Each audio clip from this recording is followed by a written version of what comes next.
Banyak calon yang sudah beredar kan banyak sekali. Saya di PSI aja.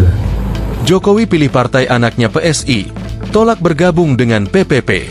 Mantan Presiden RI, Joko Widodo, Jokowi, mengungkap keinginannya untuk lebih memilih bergabung dengan Partai Solidaritas Indonesia, PSI, dibanding menjadi Ketua Umum Partai Persatuan Pembangunan, PPP.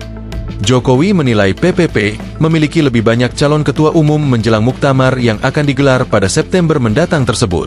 Dia mengaku juga mendengar sejumlah nama yang sudah beredar. Nah, yang di P3 saya kira banyak calon-calon ketua umum yang jauh lebih baik, yang punya kapabilitas, punya kompetensi.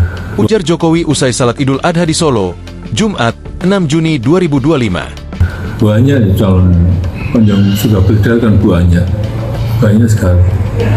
Saya di PSI aja. Imbuhnya. Meski demikian, Jokowi mengungkap sampai saat ini dirinya belum mencalonkan diri sebagai Ketua Umum PSI.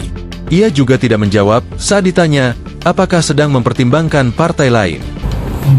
Berarti di luar PSI nggak ada partai lain yang dipertimbangkan di luar PSI? Ya nggak tahu, di PSI pun juga dicalonkan juga belum. Terangnya, PPP dan PSI saat ini tengah sama-sama mempersiapkan gelaran pemilihan calon ketua umum mereka untuk periode mendatang. PPP akan memilih ketua umum pada muktamar yang akan digelar September 2025. Sedangkan, PSI akan kembali memilih calon ketua umumnya pada Kongres tahun ini meski Kaisang Pangarep baru menjabat selama 2 tahun sejak 2024 lalu. Nama Jokowi pun santer diisukan dengan momentum besar dua partai tersebut.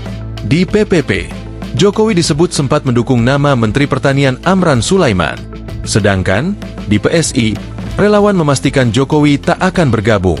Saya meyakini bahwa 99,9% Pak Jokowi enggak akan masuk ke PSI, kata Ketua Umum Kelompok Relawan Solidaritas Merah Putih, Solmed, Sylvester Matutina.